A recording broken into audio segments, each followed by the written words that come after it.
Start করে দেই। হারকাত এটাকে বলা হয় কি? হারকাত। জাবার জের পেশ, জাবার জের পেশ। আর উচ্চারণ কি হবে? আলিফ জাবার আলিফ জের ই, আলিফ পেশ উ। উচ্চারণ বুঝতে পেরেছ? তাহলে জাবার জের পেশ, উপরে থাকলে জাবার, জের থাকলে জের, এটা কি কি পেশ মনে থাকবে। দো জাবার দো জের দো পেশ কি বলা হয়?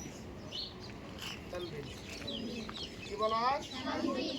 তাহলে দো জাবার দো জের দো পেশ, ডাবল ডাবল থাকলে তানবিন বলা হয়। ঠিক আছে, তাহলে আর উচ্চারণ কি হবে? আলিফ দো জাবার আন, উচ্চারণ কি হবে? আন। আলিফ দো জের ইন, আলিফ দো পেশ উন। মনে থাকবে? মনে থাকবে? আবার উচ্চারণ করো তো।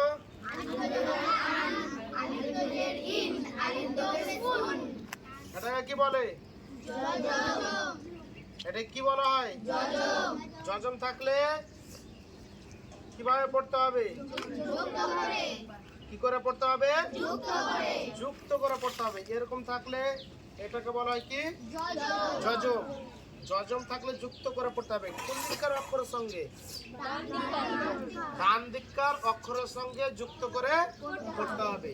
যার উপরে যজম থাকবে তার কোনো শক্তি নেই। ঠিক আছে, সে একাই উচ্চারণ হবে না।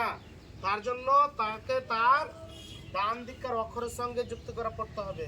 তাহলে এটা কি? তার এটা এটা কি আছে? যজম। যজমের নিচের অক্ষর কি আছে? তাহলে নুয়ের উপরে কি আছে? যজম আছে। আর এই নুয়ের ডান দিককার অক্ষর কি? মিম। তাহলে মিমের সঙ্গে কাকে পড়তে হবে? নুকে পড়তে হবে। তাহলে উচ্চারণ কি হবে?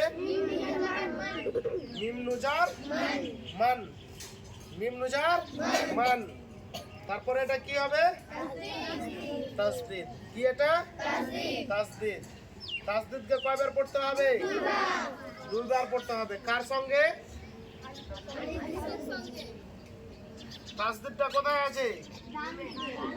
তাসদীদটা কোথায় আছে? গুড। তাসদীদটা কোথায় আছে? কার উপরে আছে? মিমের উপরে। মিমের উপরে আছে। এবার তাসদীদ আছে কার উপরে? মিমের উপরে। মিমের উপরে। তাহলে এই অক্ষরটার সঙ্গে কার সাথে পড়তে হবে? আলিফের সঙ্গে। তাহলে কয়বার পড়তে হবে? যার উপরে তাসদীদ থাকবে তাকে কয়বার পড়তে হবে? দুইবার পড়তে হবে।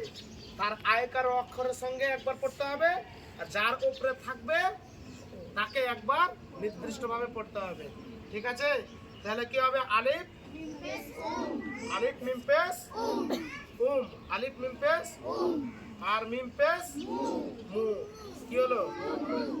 মু। তাহলে এভাবে প্রত্যেকটাতেই আসবে সেম। হ্যাঁ, তারপরে খাড়ো যাবার খাড়োজে আর উল্টা পেশ। হ্যাঁ, তাহলে এটা কি হবে? খাড়ো যাবার তো এক মিনিট, এটা যাও পাশাপাশি হয়ে যায়।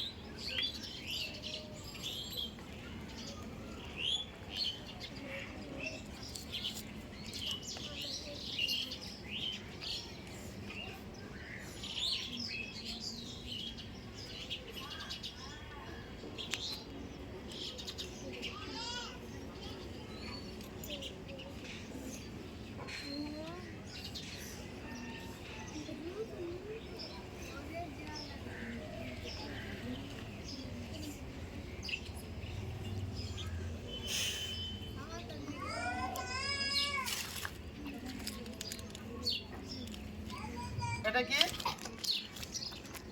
খাড়ো যাবার নাকি? তাহলে এখানে খাড়ো যাবার এখানেও দিতে পারো।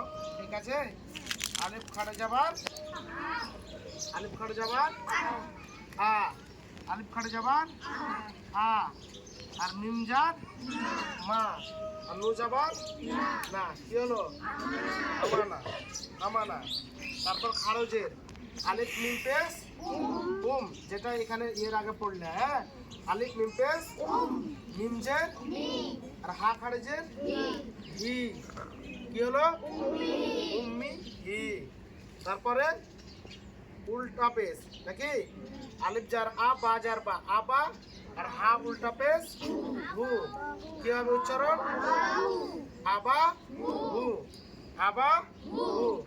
তাহলে এই অক্ষরটি ভালোভাবে যদি আমরা পড়তে পারি, চিনতে পারি, তাহলে আমাদের সমস্যা হবে না উচ্চারণ করতে। ঠিক আছে? আমরা প্রত্যেকে ঢুকেছে মাথায়, প্রত্যেকের মানে ঢুকেছে, মনে থাকবে? হ্যাঁ, যারা কায়দা পড়ছো তারা ভালোভাবে বুঝতে পারলা, এটাকে মাথায় উঠাতে হবে। বুঝতে পেরেছো? আর প্রতিদিন খাতা কলম সবাই নিয়ে আসবে। বুঝতে পেরেছো? প্রত্যেকেই, সবাইকে বলছি।